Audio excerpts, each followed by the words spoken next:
Saya coba record dulu. Oke. Nah, ini ya untuk materi-materi yang akan kita pelajari selama 8 pertemuan ke depan, yaitu ada konsep dasar akuntansi yang akan kita bahas hari ini. Terus di pertemuan kedua sama ketiga itu kita bakal bahas jurnal umum. Nanti yang keempat itu buku besar sama neraca saldo. Yang pertemuan kelima sama keenam jurnal penyesuaian. Pertemuan ketujuhnya worksheet atau neraca lajur. Dan terakhir kita akan coba belajar bagaimana menyusun laporan keuangan dan juga jurnal penutup. Oke, kita langsung aja masuk ke pembahasan yang pertama mengenai konsep dasar akuntansi. Nah, ini untuk topik pembahasannya yang akan dibahas ya. Ada pengantar, terus ada siklus akuntansi, akun-akun dalam akuntansi, dan juga ini yang paling penting gitu ya, mengenai persamaan dasar akuntansi. Oke. Nah, mungkin sebagian dari teman-teman yang tadi udah semester 3 gitu ya, ada yang mungkin udah kuliah, udah SMK tadi ya, pasti sedikitnya udah pernah belajar itu mengenai akuntansi ini, konsep dasarnya. Nah, jadi mungkin ini sebagai review kembali gitu ya, bagi teman-teman yang sebelumnya sudah pernah belajar. Nah, bagi yang belum, kita sama-sama belajar ya, belajar dari awal lagi. Oke, sebelum kita masuk ke pembahasan mengenai persamaan dasar akuntansi dan siklus akuntansi gitu ya, kita harus mengenal dulu akuntansi itu apa sih, gitu ya. Nah, tadi teman-teman yang masih maba atau yang baru masuk sekolah nih SMK kelas 10 misalkan ya, pasti sebelum masuk ke jurusan akuntansi itu cari tahu dulu ya, akuntansi itu apa sih? Nah, coba di sini saya pengen nanya, ketika teman-teman itu mendengar istilah akuntansi, apa yang ada di pikiran teman-teman? Coba, ada yang menjawab? Hitungan. Perhitungan, oke. Terus apa lagi? Jurnal. Betul.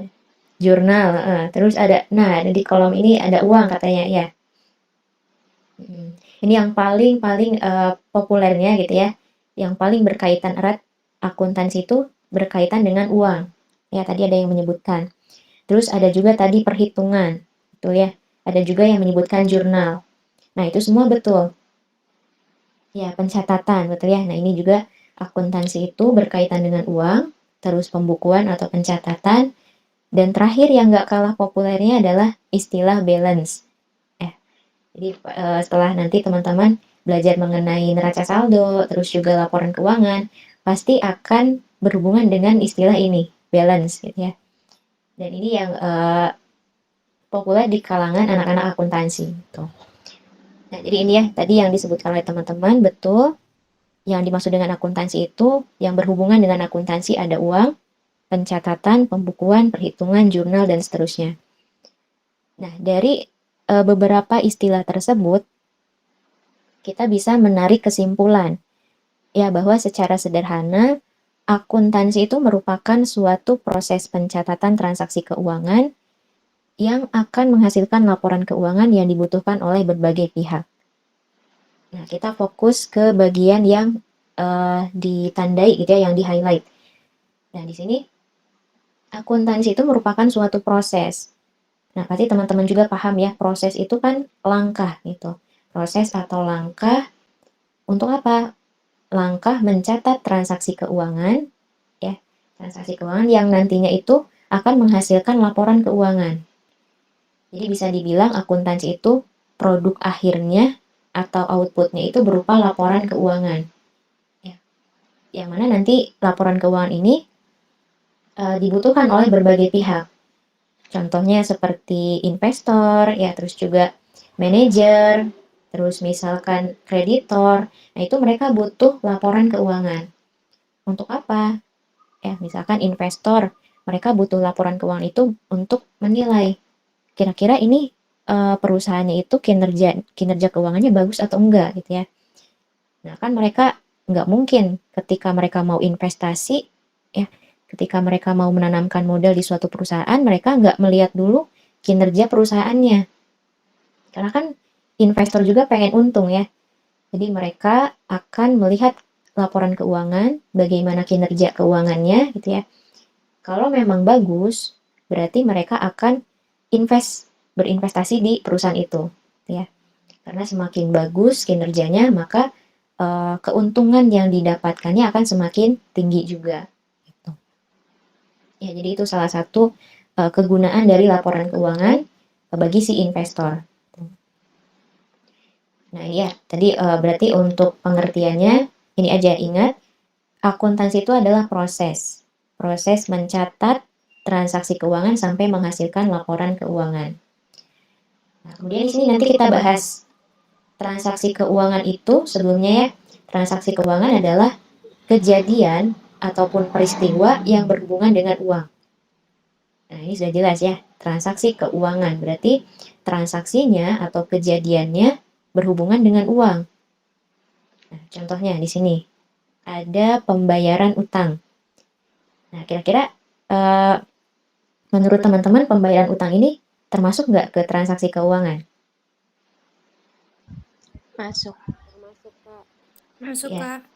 Oke, jawabannya termasuk ya. Pembayaran utang itu ada hubungannya dengan uang, yaitu uangnya berkurang atau keluar atau misalkan kita menerima uang. Pengeluaran. Keluar uang. Iya, betul. Jawabannya ada pengeluaran uang ya. Nah, makanya yang ke satu ini termasuk ke dalam transaksi keuangan. Kenapa? Karena ada uang yang kita keluarkan. Ya. Kemudian contoh lainnya ada penjualan barang dagangan. Kita menjual barang. Kira-kira ada hubungannya dengan uang nggak? Ada hubungannya. Ya, uangnya gimana? Bertambah ke kita. Oke, betul ya. Jadi ketika kita menjual sesuatu, perusahaan menjual barang, maka akan mendapatkan uang. Nah, sehingga di sini termasuk ke dalam transaksi keuangan ya. Kemudian rekrutmen pegawai keuangan. Rekrutmen, tahu nggak rekrutmen itu? Kayak apa ya? Kita itu menerima ya. Kayak menerima kalian. Iya, benar kayak gitu. Ya, menerima seseorang untuk bekerja. Nah, kira-kira ini masuk nggak ke transaksi keuangan? Masuk. Masuk, Kak. Oke, ada yang masuk, ada yang enggak. Tidak. Jawaban yang benar adalah tidak ya.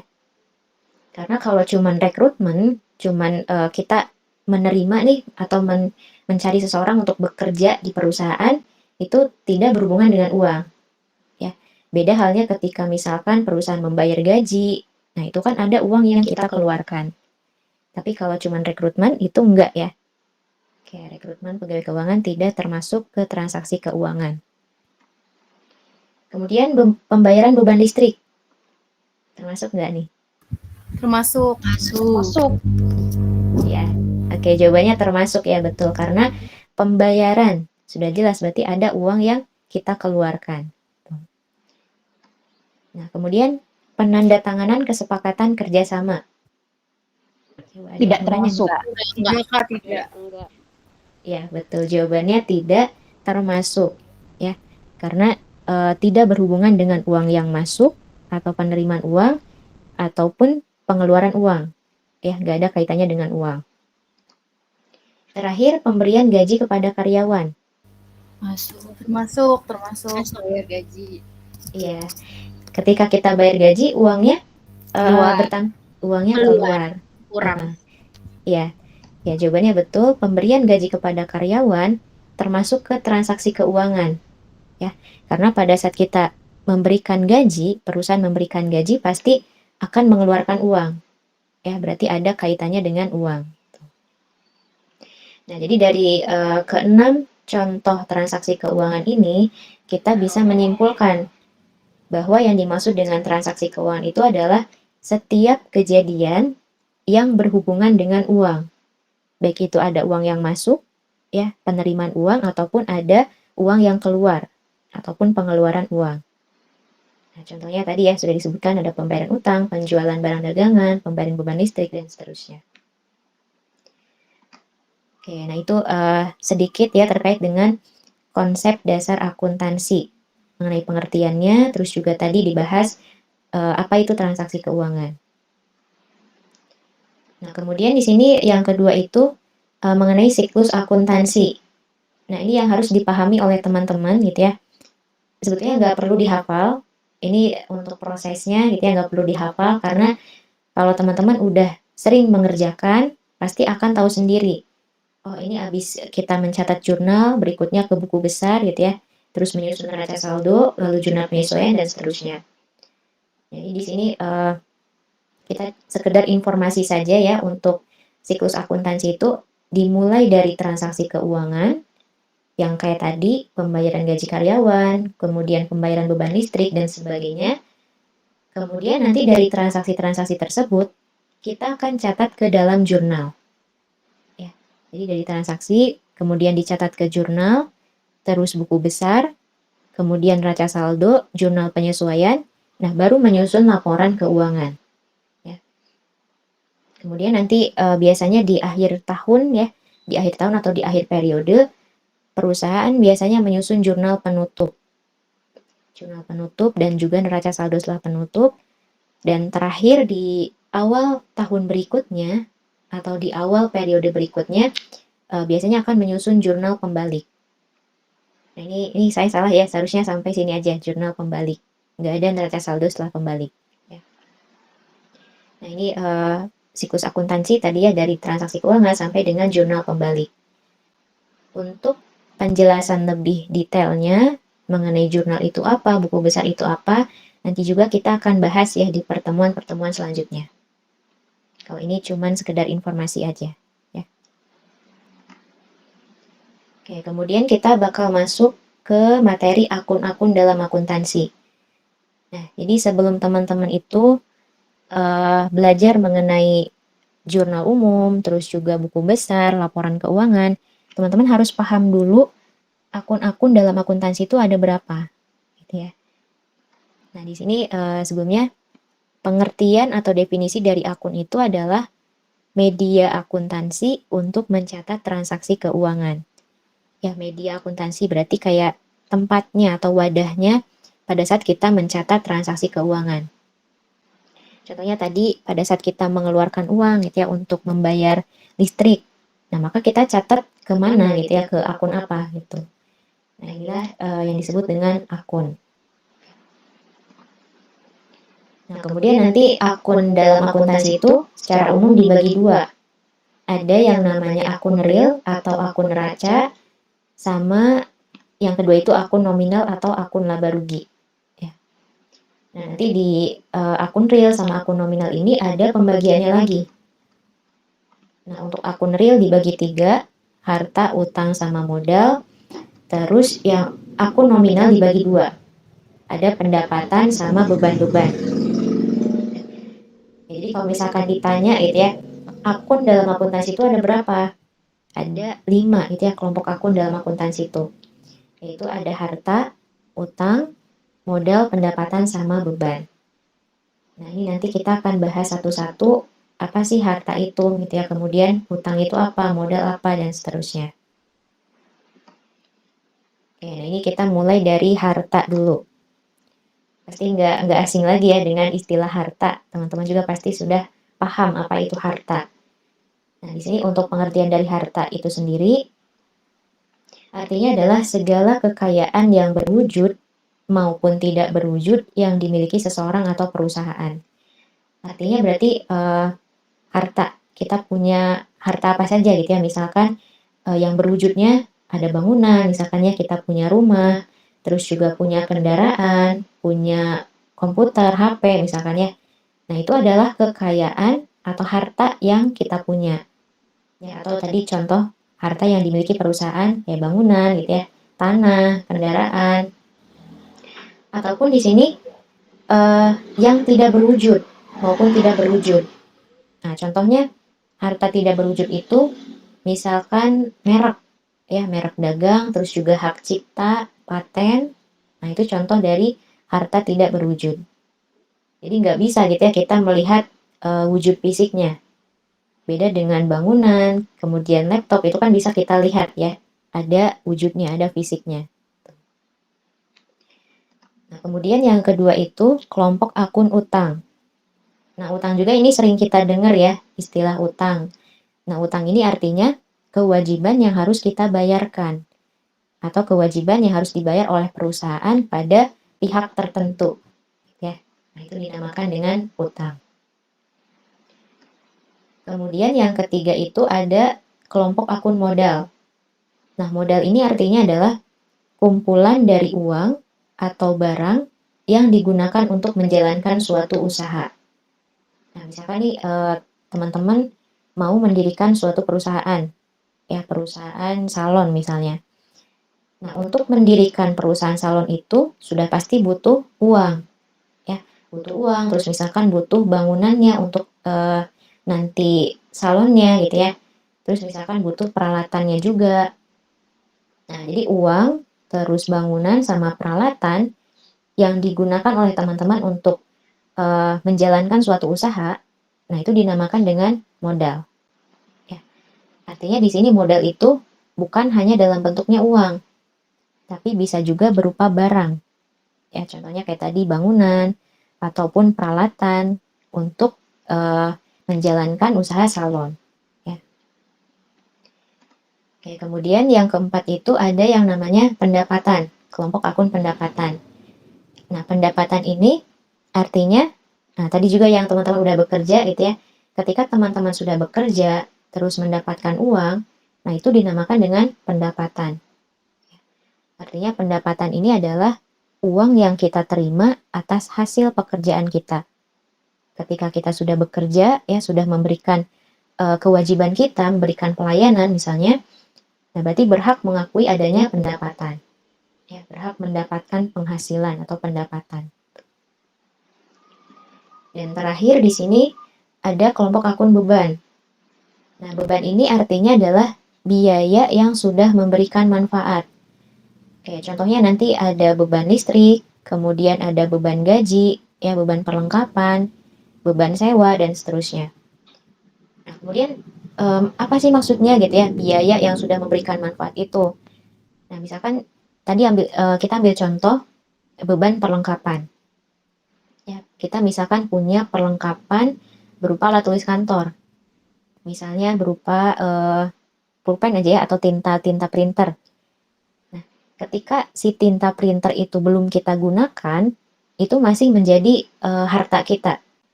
Artinya masih sebagai perlengkapan, ya tinta printer. Tapi kalau misalkan si tinta printer itu sudah kita gunakan, si isinya sudah kita gunakan, nah itu dinamakan dengan beban. Ya, artinya tinta printer yang sudah memberikan manfaat atau yang sudah kita gunakan itu akan diakui sebagai beban perlengkapan. Ya, jadi kayak gitu. Maksudnya biaya yang sudah memberikan manfaat itu adalah yang sudah kita gunakan. Gitu ya, perlengkapan yang sudah kita pakai atau yang sudah kita gunakan. Nah ini ya, jadi terkait dengan kelompok akun ada 5. Ingat ini aja ya, ada harta, utang, modal, pendapatan, sama beban. Kemudian nanti di sini ada pembagiannya lagi. Ada anak-anaknya lagi gitu ya istilahnya. Nah, contohnya di sini untuk harta itu dibagi 2. Ada harta lancar, terus juga ada harta tetap. Ya. Terus utang di sini dibagi 2, ada utang lancar, terus ada juga utang jangka panjang. Kita bahas satu-satu mungkin ya. Nah, yang pertama ada harta lancar.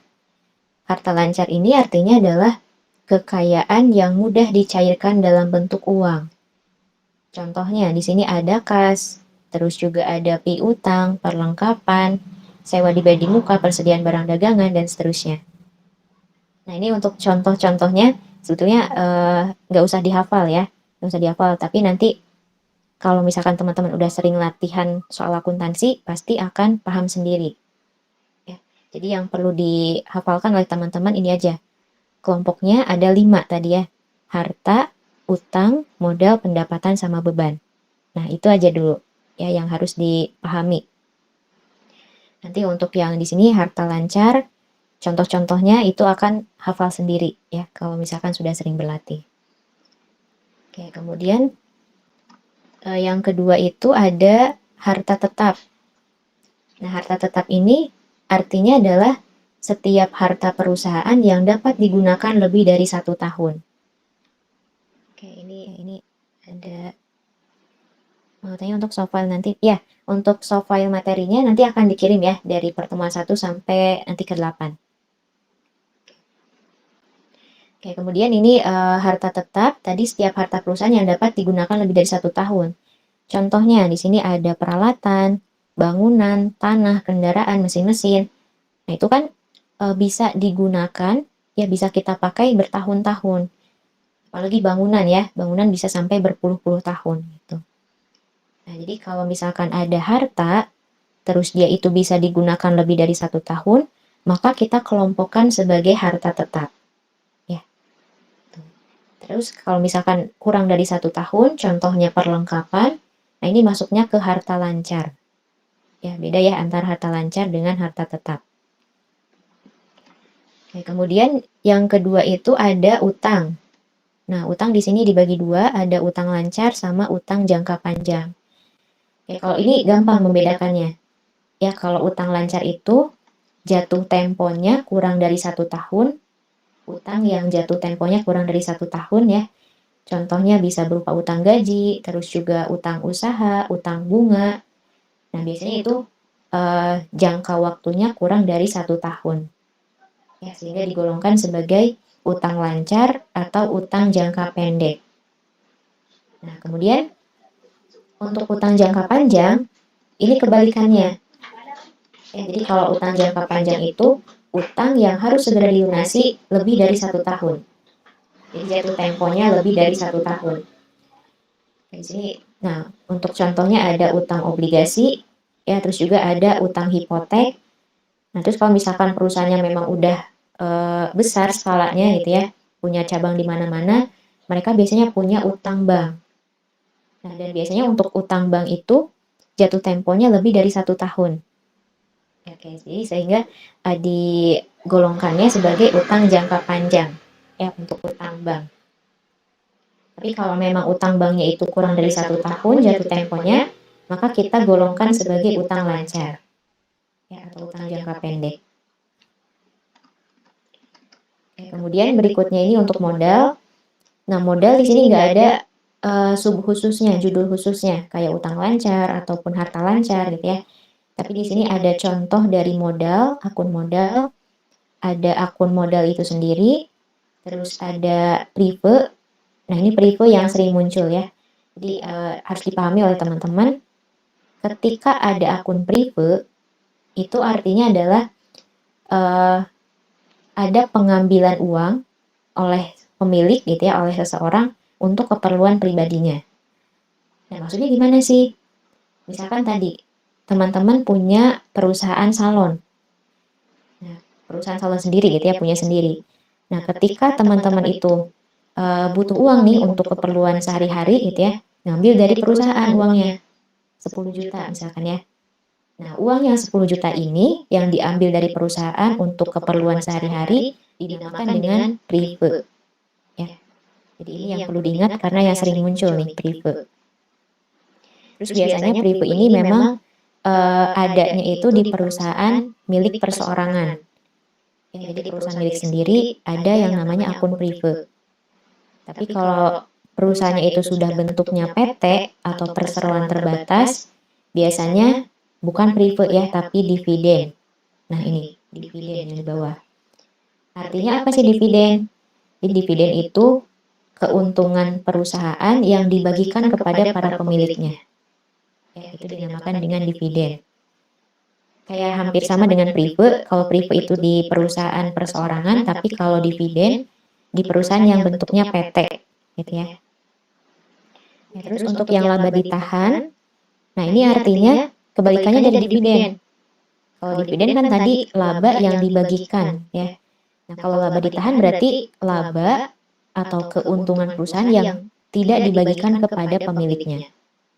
Jadi dibiarin aja gitu ya, disimpan di perusahaan. Nah untuk apa? Biasanya laba ditahan ini untuk keperluan memperluas perusahaan misalkan ya. Perusahaan mau mengembangkan usahanya, mau membuka cabang, atau misalkan mau membuat produk baru, nah itu kan butuh modal yang nggak sedikit. Ya. Makanya mereka adakan laba ditahan nah, untuk keperluan-keperluan itu. Ya, contohnya. Kemudian yang keempat itu kelompok akun pendapatan. Nah, di sini ada dua ya, dibagi dua, ada pendapatan usaha sama ada pendapatan di luar usaha. Nah, untuk pendapatan usaha ini artinya adalah pendapatan yang diperoleh dari hasil kegiatan operasional perusahaan. Ya, berarti ini dari pendapatan atau penghasilan yang diperoleh dari kegiatan inti perusahaannya, ya, kegiatan pokok perusahaannya. Contohnya tadi perusahaan salon, berarti kegiatan pokoknya adalah memberikan pelayanan salon ya kepada si kliennya. Nah, itu berarti ketika kita mendapatkan penghasilan dari jasa salon, kita masukkan atau kita kelompokkan sebagai pendapatan usaha. Nah, tapi ketika misalnya tadi perusahaan salon kita itu selain memberikan jasa salon, misalnya memberikan pelayanan berupa sewa kendaraan. Nah, jadi ketika perusahaan salon milik teman-teman misalkan mendapatkan uang sewa ya dari si klien kita, uang sewa kendaraan, nah itu dibedakan lagi. Jadi bukan dari pendapatan usaha, tapi dari pendapatan di luar usaha. Jadi maksudnya kalau pendapatan di luar usaha ini adalah penghasilan dari usaha sampingan. Nah, ya, jadi maksudnya penghasilan atau pendapatan yang berasal dari usaha sampingan atau bukan dari kegiatan pokok perusahaannya.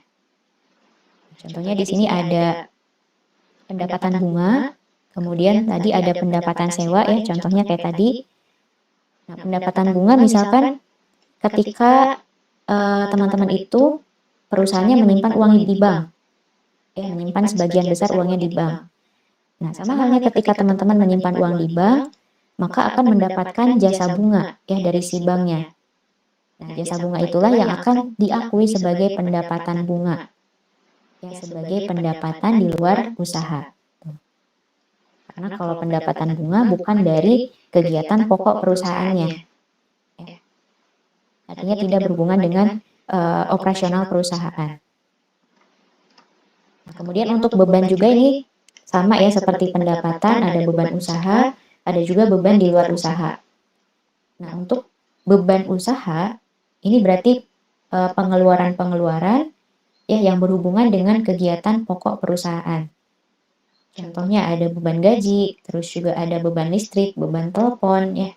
Nah, itu beban-beban atau pengeluaran-pengeluaran yang berhubungan dengan kegiatan perusahaannya.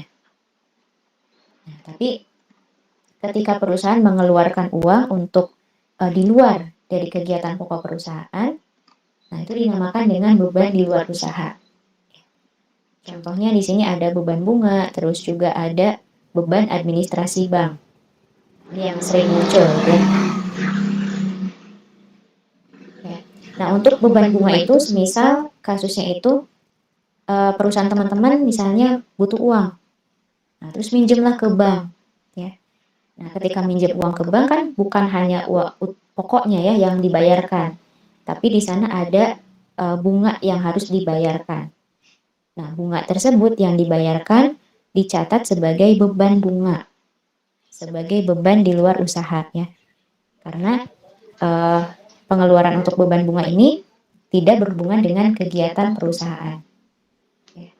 Sama seperti beban administrasi bank, ini nggak berhubungan dengan kegiatan pokok perusahaan. Ya, ini ya terkait dengan kelompok akun di dalam akuntansi sama penggolongannya. Ya, ada golongan harta lancar, terus utang lancar, pendapatan usaha, pendapatan di luar usaha, beban usaha sama beban di luar usaha. Oke, sampai sini dulu ada yang mau ditanyakan?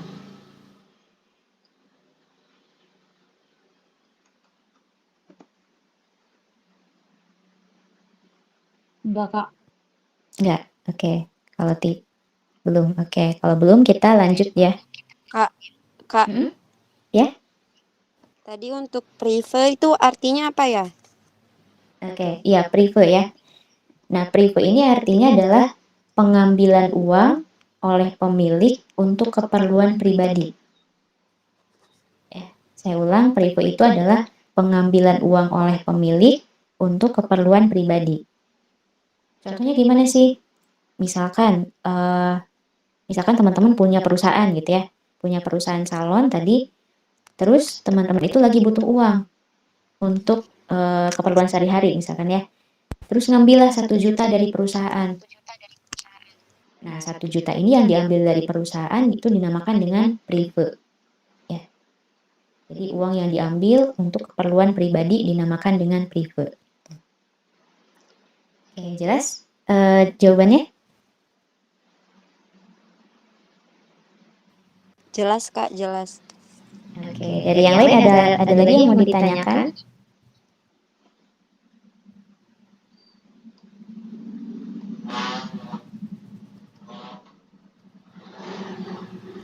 Oke, kalau nggak ada kita lanjut ya ke materi persamaan dasar akuntansi. Nah, ini yang perlu dipahami banget oleh teman-teman ya, karena nanti persamaan dasar akuntansi ini kuncinya untuk teman-teman paham jurnal umum, terus juga nanti buku besar gitu ya. Nah, ini harus paham dulu persamaan dasarnya. Ya, kalau dari sininya nggak paham, nanti di bagian jurnalnya itu akan susah. Ya, jadi diharapkan teman-teman fokus gitu ya, terus memahami apa itu nanti persamaan dasar akuntansi. Ya. Nah, ini untuk persamaan dasar akuntansi itu ada rumusnya. Rumus dasarnya itu adalah harta sama dengan utang plus modal. Harta sama dengan utang ditambah modal, atau bisa juga disebut harta itu aktiva ya, istilah lainnya. Aktiva sama dengan pasiva. Jadi utang sama modal itu istilahnya adalah pasiva ya. Nah, maksudnya gimana sih rumus dasar ini? Harta sama dengan utang plus modal atau aktiva sama dengan pasiva. Nah, maksud dari rumus ini ya, bahwa nanti jumlah harta perusahaan atau jumlah kekayaan perusahaan itu akan sama jumlahnya dengan utang ditambah modal perusahaan. Atau jumlah aktiva perusahaan itu akan sama dengan jumlah pasivanya. Ya. Misalkan gini, ketika teman-teman punya harta 100 juta misalkan ya, nah utang ditambah modalnya juga hasilnya harus 100 juta. Gitu. Ya, jadi di sini maksud dari sama dengan adalah menandakan jumlahnya antara harta dengan utang plus modal itu sama. Ya. Nah, ini untuk latar belakangnya kenapa sih rumusnya harta sama dengan utang plus modal ya. Nah, ini kita coba analisis. Nah, jadi di sini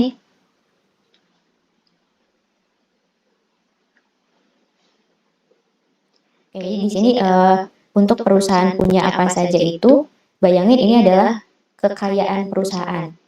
Ya. Jadi misalkan perusahaan punya apa saja, punya bangunan misalkan ya, terus misalkan punya kendaraan, punya uang. Nah, itu nanti kita akan analisis ya, kira-kira perusahaan punya apa saja.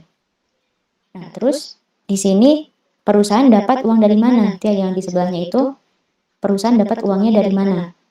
Jadi maksudnya adalah ketika teman-teman punya HP misalnya, nah itu kan nggak mungkin ya tiba-tiba langsung ada HP gitu jatuh dari langit. Nah itu kan nggak mungkin ya. Tapi si HP itu pasti hasil dari pembelian sebelumnya. Ya, jadi kita membeli HP dulu sebelumnya. Nah terus untuk membeli HP ini uangnya dapat dari mana? Ya apakah misalkan dari utang atau misalkan itu modal perusahaan. Ya bayangin misalkan perusahaan tadi punya kendaraan. Nah si kendaraan ini membeli kendaraan ini dapat uangnya dari mana? Ya apakah dari modal perusahaan, uangnya dari pemilik ya, atau misalkan dari utang ke perusahaan lain. Nanti kita coba telusuri ya. Di sini misalkan perusahaan yang pertama punya uang, punya kas senilai 300 juta. Terus juga punya kendaraan ya, harganya 150 juta. Dan terakhir punya komputer misalkan harganya 10 juta. Nah si uang, terus kendaraan sama komputer ini gak mungkin kan tiba-tiba ada di perusahaan gitu ya. Pasti di sini kayak kendaraan, terus juga komputer, ini kita beli dulu. Ya si perusahaan beli dulu itu. Nah, jadi di sini kita akan coba telusuri uang 300 juta ini. Nah, ternyata dapat dari pemilik perusahaan. Artinya teman-teman misalkan tadi mendirikan usaha gitu ya, usaha salon. Nah, terus menanamkan uang 300 juta ke perusahaan itu buat modal ya. Nah, ternyata di sini sama. Kas ini 300 juta dari pemilik perusahaan. Tuh. Ya, untuk modal misalkan. Nah, sehingga ini 300 juta uangnya dari pemilik tadi ya. Terus yang kedua, kendaraan senilai 150 juta ini, nah ternyata untuk membeli kendaraan ini dapat uangnya dari pemilik sebesar 100 juta sama utang ke toko A gitu ya, sebesar 50 juta. Jadi ini sumber dananya ada dua, dari pemilik 100 juta, terus dari utang sebesar 50 juta. Nah, kemudian terakhir di sini ada komputer, harganya 10 juta. Nah, ternyata untuk membeli komputer seharga 10 juta ini, uangnya dapat utang ke toko A. Ya, kita utang dulu ke toko A sebesar 10 juta. Nah, setelah kita telusuri gitu ya, si uang ini dari mana, terus juga membeli kendaraan ini uangnya dari mana. Nah, kita perhatikan yang di sebelah kiri itu ya, punya apa saja ini perusahaan, harta berupa uang, terus kendaraan sama komputer ini, kalau kita jumlahkan nilainya 300 juta ditambah 150 juta tambah 10 berapa? Hasilnya. 460. 460. Iya, 460 juta ya. Terus juga kalau kita perhatikan yang sebelah kanannya, yang dari pemilik perusahaan sama utang, ini berapa totalnya? Sama 460 juga. Ya, sama ya, 460. Nah, ini jadi latar belakangnya kenapa sih rumus yang tadi itu harta sama dengan utang plus modal. Nah, karena setelah kita buktikan gitu ya, harta perusahaan jumlahnya 460 juta. Terus tadi perusahaan punya utang 60 juta ke toko A, sama yang tadi itu ada modal ya ini. Yang tulisannya merah itu dari pemilik ada dari modal. Modal senilai 400 juta. Nah, jadi modal ditambah utangnya sama 460 juta. Dan hartanya juga sama ya, tadi 460 juta. Nah, sehingga di sini rumus yang tadi betul. Bahwa harta sama dengan jumlahnya sama dengan utang plus modal. Atau aktiva sama dengan pasiva. Ya. Jadi ini untuk penjelasannya kenapa rumusnya kayak tadi. Nah, terus ini yang penting juga, ketika teman-teman itu menganalisis transaksi keuangan, setiap transaksi keuangan yang terjadi itu akan mempengaruhi sedikitnya dua jenis akun. Misalkan kayak tadi membayar beban listrik. Nah, itu pasti ada dua akun yang berpengaruh, yaitu kasnya, ya kasnya kalau kita membayar berarti kasnya keluar, kasnya berkurang, sama beban. Ya, tadi kita membayar beban listrik berarti kas kita keluar karena kita bayar beban listrik. Ya, jadi ini yang perlu diingat, setiap transaksi minimal ada dua jenis akun yang berpengaruh. Berarti kalau minimal bisa lebih ya, bisa 3 jenis akun, bahkan bisa mempengaruhi 4 jenis akun. Ya, nanti kita pelajari